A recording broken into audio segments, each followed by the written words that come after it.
Hello friends, আশা করি তোমরা সবাই ভালো আছো। দ্য কমেডি ক্রিস্টাল চ্যানেলে তোমাদের সবাইকে স্বাগত। সন্ধ্যার ফুরফুরে ইমেজে চলে এসেছি নতুন একটা ব্লগ। সবসময় সচরাচর ব্লগ করা হয় না, মনে হলো যে তোমাদের দেখাই। আমাদের বাড়ির সামনেই একটা মেলা বসেছে, ছোট মেলা, বেশি বড় নয়। আমার চ্যানেলে যারা নতুন আসছো তারা একটু সাবস্ক্রাইব করে দাও চ্যানেলটা। আশা করি তোমাদের এই উৎসাহের জন্য আমি আরও নতুন নতুন ভিডিও বানাতে পারবো। অনেকটা রাতও হয়ে গেছে, আমরা মেলাতে এসেছি, এই জন্য একটু ফাঁকা আছে, লোকজন কম। সত্যি বলতে এই গরমের জন্য কোথাও বেরোনো হয় না, আর মেলাতে তো বিশেষ করে এত ভিড়ের মধ্যে গরমে প্রচণ্ড কষ্ট হয়। কিন্তু সকালের দিকে আজকে বৃষ্টি হয়েছে বলে একটু মনটা টানলো মেলার দিকে আসার জন্য। আমার কর্তামশাই ফটো তুলে বলে দাঁড়িয়ে গেছে। পুরো মেলাটা চৈতি পাকের মতো একবার করে ঘুরে নেওয়া হচ্ছে। কোন দোকানে কি কিনবে আমি তো কিছুই বুঝতে পারছি না। প্লাস্টিকের টিফিন বক্স নিন 15 টাকায়, প্লাস্টিকের ঝুড়ি নেবেন 15 টাকায়, প্লাস্টিকের গামলা নিন 15 টাকায়, প্লাস্টিকের চালনি নেবেন 15 টাকায়, প্লাস্টিকের হ্যাঙ্গার নেবেন মাত্র 15 টাকায়, প্লাস্টিকের পেন্সিল বক্স নিন 15 টাকায়। আরও নানা রকমের প্লাস্টিক সামগ্রী নিয়ে যান 10 টাকা। সামনের এই দোকানে দাঁড়িয়ে গেল, দেখি এই দোকান থেকে আবার কি কিনতে চাইছি। এই দোকানে তো যত ছেলেদেরই সরঞ্জাম, মেয়েদের কিছু নেই। এখন বালা নিয়েই পড়েছে, হাতের মাথা তো কোনো বালা দেখতে পাচ্ছি।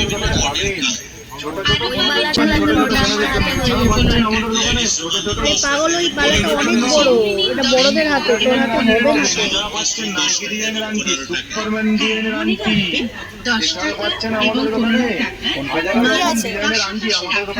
বাচ্চাদের নিয়ে মেলায় পছন্দের শেষ নেই, আর এর পেছনেই সময় চলে যাবে এখন আধ ঘন্টা।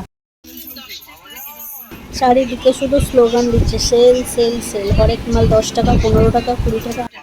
মেলাতে এলেই শুধু মেয়েদের পুতুল খেলা, বাচ্চাদের এইসব বালা, ঘড়ি, টুপি, সানগ্লাস, এছাড়া এদের আর কোনো কিছু পছন্দ হয় না।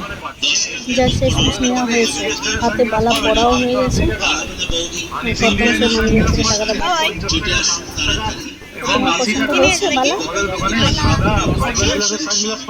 ওর এখনো পর্যন্ত কেনাকাটা শেষ হয়নি, এখনো ভালো করে দেখছে যে কি আছে, কি কি পছন্দ করা যায়। আর হ্যাঁ, আমার কর্তামশাই এবার করে মাথাটা চুলকে নিচ্ছে, নিয়ে বুদ্ধি বার করছে। বাবা, ঘড়ি চশমার দোকানেও ক্যামেরা বসানো, রেখেছে তো, কোনো কিছু চুরি করা যাবে না, কিন্তু অত সহজ নয়। হ্যাঁ, এদিকে দেখো কত সানগ্লাস ঝুলছে। আমি তো আবার সানগ্লাস নিয়ে যাবো। থাকে আয়নার মধ্যে আমি আমার মুখটা একটু দেখে নিচ্ছি ভালো করে। চল একটা সেলফি হয়ে যাক। কেমন লাগছে নাকি? হ্যাঁ, ঠিক লাগছে। সেরকম সানগ্লাসটা নিয়ে নিলে আমার ভিডিও করার জন্য কাজে লেগে যাবে। চলো, আমাদের কেনাকাটা কমপ্লিট হয়ে গেছে, এবার দেখি খাওয়া দাওয়ার দিকে যাওয়া যাক। অনেকক্ষণ ধরে ফুচকা খাবো খাবো মন হচ্ছে, আমার বরটা কিছু খাওয়াচ্ছে না এখন। তবে যাই বলো, মেলায় এলে অনেক টাকা নিয়ে আসতে হয়, মানে যাই দেখবো সেটাই পছন্দ হয়ে যাচ্ছে।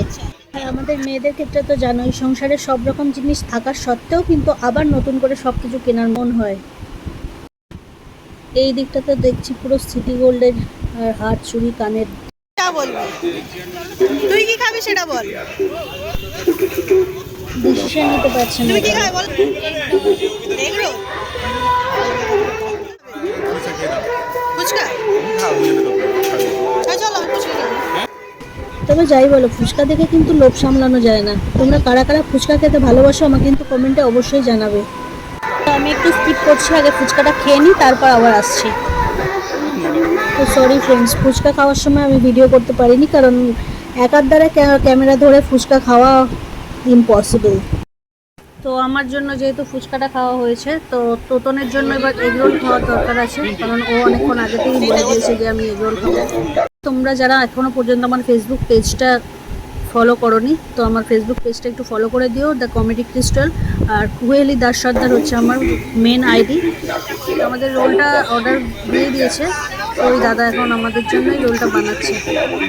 এমনিতেই আগের থেকে কত মোটা হয়ে গেছি, তার উপরে যদি এই রোলগুলো খাই তাহলে তো আর দেখতেই হবে না, জাল করতে তো আমি আরও মোটা হয়ে যাবে।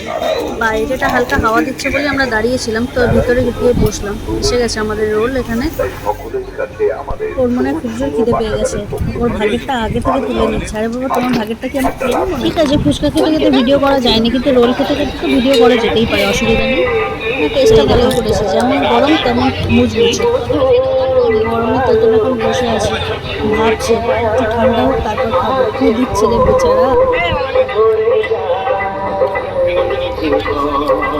খুব গরম। আগে খাবারটা খেয়ে নিই, ঠিক আছে, তারপরে আবার কথা বলছি তোমাদের সাথে। আর এদিকে দেখো, আর একটা বাচ্চা খাচ্ছে, বেচারি একা একাই খাচ্ছে।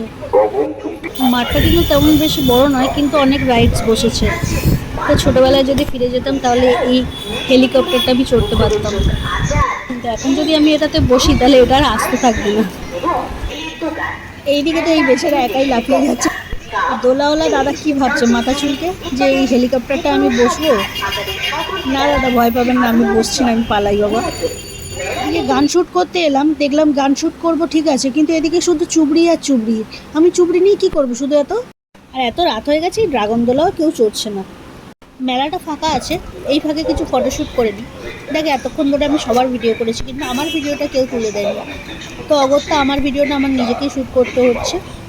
তবে যাই বলো, আমার ফানি শর্টসই বেটার। ব্লগ ভিডিও করতে গেলে মানুষগুলো যে এমনভাবে মুখের দিকে তাকিয়ে থাকে যে আর কি বলবো। ফুচকা, এগরোল সব খাওয়া কমপ্লিট হয়ে গেছে, এইবার চলে এসেছে আইসক্রিমের কাছে। এখানে তো আইসক্রিম পছন্দ করতে এখন কিছুক্ষণ টাইম লাগবে। সেটা অবশ্য আমার ক্ষেত্রেও হয়, যখন আমি আইসক্রিম অনেক দেখি তখন আমি ভেবে পাই না যে কোনটা ছেড়ে কোনটা খাবো। তবে যাই বলো, দাদার ভুড়িটা কিন্তু জব্বর বানিয়েছে। আইসক্রিম তো খাবো, তার আগে দাদা কি বলছে একটু শুনি। ডেলি বিক্রি হচ্ছে মোটামুটি, হচ্ছে না? গরম ছিল তখন ভালো বিক্রি হয়। গরমে সব ভালো। তার আমার দুদিন বৃষ্টি গেল বলে একটু ডাউন গেল। নিয়ে নাও, যাও 20 টাকা নিয়ে নেবো। নিয়ে নাও। এই মাছ এটা ভিতরে আর পাকা মুইটা কি? দিনে দিনে আইসক্রিমের যা দাম বাড়ছে আকাশ ছোঁয়া, এই জন্য কর্নেটের দিকে আর যাচ্ছি না, 20 টাকার আইসক্রিমটাই ভালো। আর দেখো, ছোটবেলা থেকে আমের আগে চুষে একদম পরিষ্কার করে নিতাম, তাই জন্য এখন ম্যাঙ্গোটাই খাচ্ছি।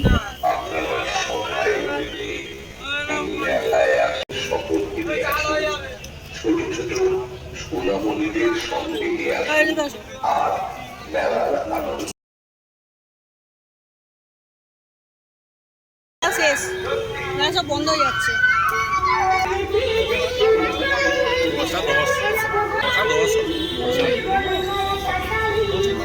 আইসক্রিম খেতে খেতে দাঁত শিরশিরিয়ে গেছে, তাই আমরা সুসুর করে বাড়ির দিকে রওনা দেবো। শেষে আসার সময় দেখছি যে এদিকে জিলিপি কটকটির দোকানটা রয়েছে। ইচ্ছে করছিল জিলিপি খাওয়ার, কিন্তু তারপর ভাবলাম না, দরকার নেই, এমনিতেই মিষ্টি খেয়ে মোটা হয়ে যাবো আরও বেশি। মিষ্টিটা জীবন থেকে সরিয়ে ফেলাই ভালো। আজকের মতো তো আমাদের মেলা ঘোরা শেষ হয়ে গেল। দেখা যাক, যদি আবার 2 দিন পরে আসা যায়, চেষ্টা করে দেখব যদি বড়মশাইকে মানানো যায় আবার একটু মেলায় ঘোরার জন্য। তোমরা সবাই ভালো থেকো, সুস্থ থেকো, আর এইভাবেই আমার পাশে থেকো। ভিডিওটা লাইক করো, কমেন্ট করো, আর তোমরা যদি কমেন্ট করো তবেই আমি জানতে পারবো যে আমার ভিডিও কেমন হচ্ছে। তো সেই কথাগুলো মতামত একটু জানাও, অন্তত আমার সুবিধা হয়। তোমরা যারা যারা আমার ফেসবুকে অ্যাক্টিভ আছো তারা প্রত্যেকে আমাকে সাপোর্ট করো, আমিও প্রত্যেকে সাপোর্ট করব, এবং প্রত্যেককে আমি ফলো ব্যাক করি এবং পাশে থাকি। সত্যি বলতে একা একা কোনো কাজই ভালো লাগে না, সবাই মিলে একসাথে যদি এগোনো যায় তাহলে সেটা বরং বেশি সুখের হবে, তাই কি না? আর প্লিজ দেখো, আমার শর্টস ভিডিওগুলো যেগুলো আপলোড করছি ওগুলো একটু শেয়ার করো, যাতে ওতে ভিউজটা বেশি আসে। তোমরা যদি সাপোর্ট না করো তাহলে আমরাও তো এগোতে পারবো না, আর আমি না এগোলে আমি তোমাদের কি করে একসঙ্গে করে নিয়ে এগোবো বলো? তো তাই জন্য তোমরা সবাই মিলে পাশে থাকো। আশা করি আমি আরও ভালো ভালো ভিডিও দেওয়ার চেষ্টা করব। চলো, আজকের মতো টাটা।